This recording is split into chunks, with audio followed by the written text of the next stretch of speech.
with absolutely no news on Squadron 42. Any word from the recon team? Not yet. And the focus being what's coming for Star Citizen by the end of 2026, this year's CitizenCon will be unlike any we have seen before.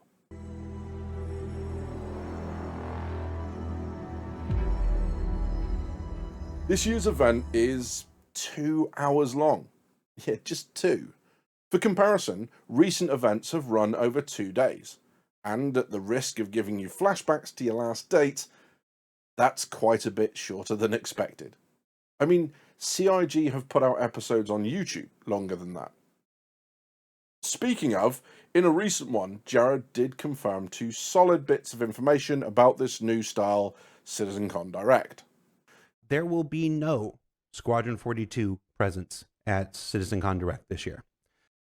We're going to take a look at what the next year of our intention is for that. So it's a much smaller, more dedicated thing. It's no coincidence that the year before Squadron 42 drops, they're hammering on stability and performance. The single-player campaign will be the first taste of a CIG game for many players. And if those people bounce into the PU afterwards to find a barely functioning space dumpster fire, well, confidence in Star Citizen would be at an all-time low. So that's why they'll also be focused on getting the essence of Star Citizen into the PU prior to Squadron 42's release. Show new players the dream, not the jank, so they stick around. Before I break down what I think we will and won't see next week, this is your moment to shape the return of the CitizenCon drinking game. Doctors advise against this. I'll be live with DailyNoob covering the whole thing, so drop a single word in the comments that you think we should drink to every time it's said. I'll pick my favourites and credit you on stream. Do not waste this power I have given you. Choose wisely. Let's start with my first pick, engineering. Beautifully detailed multi-crew ships are the jewel of Star Citizen. At the very least, they are the core of its appeal. But right now, they're basically giant floating bullseyes with no real advantage over nimble fighters. That'll start to change once engineering and the research network hit the PU. Running around repairing systems in combat, rerouting power, and actually being the ship's engineer is my top pick to appear next week. CIG have teased this forever with that constant soon TM. But here's what I think we'll see. Existing components tied into the engineering UI. Remote control of internal doors and component bays, and multi-tool repair beams finally in action. What I don't so much expect? Batteries, life support parts, the consumables they need. I mean, I'd love to be wrong, but I'm filing those and not yet. But engineering and resource management, first draft, I'd say highly likely. As for base building, honestly, no. The progress tracker does show an immense 88-week timeline that actually, coincidentally, ends this month. But the notes state that that work is a part-time effort with resources being split elsewhere, and there are just too many dependencies missing. It's dream-worthy, sure, but not likely. Crafting, though, I feel like that's a different story. It's been on the tracker longer, with no caveats as to the resources. The easy first step would be to slap a terminal somewhere, let players craft using resources in the local inventory to make things like ammo, weapons, and other consumables. Do we get as far as quality tiers? Hard to call, but by the end of 2026, crafting, at least to me, feels very doable.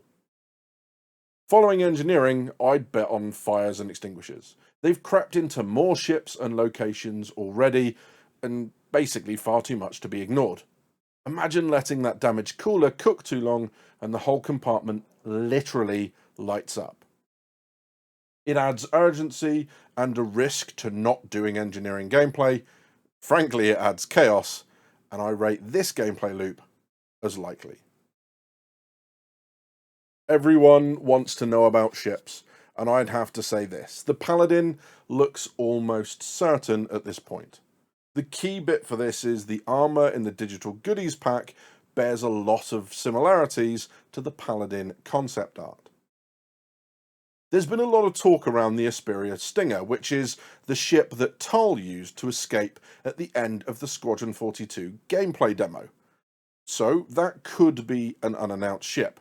In any event, there will be at least one unannounced ship, even if it doesn't end up being that Stinger. And then there's Nyx. Yes, the community's current favourite hopium. The theory is based on a returning ATC voice mentioned in the latest progress report, which mean it'd be Levski's because that's the only one we've lost. To be fair, the first Nyx dev work started all the way back when, in 2021. But remember, Pyro was teased as a working concept in 2019, and it still took 6 years to arrive. Even if you forgive COVID delays, betting on Nyx by 2026 feels optimistic. Could they have been quietly building Nyx in the background? Sure, but the final nail in Nyx's coffin for me is the idea that if they wanted to show off a new star system and a bunch of other stuff in a 2-hour event, no. Verdict? Highly unlikely. My personal wildcard is that we'll see some sort of gameplay demoed for the distribution centres. These giant facilities are already in the game, but they're barely worth visiting. That lift at ASD Site Bravo took a lot of inspiration from the underground elevators they teased for the distribution centres.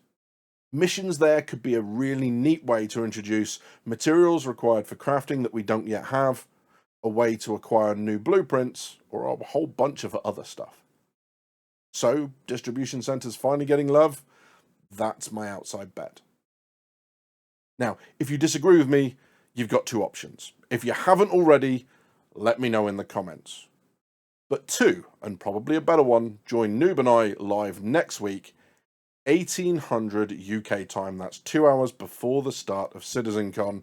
We're going to talk CitizenCon, we're going to argue predictions, and probably, certainly with your help, end up far too drunk. You've been watching Drinkers with Gaming Problems. Thank you very much for stopping by. I'll see you soon.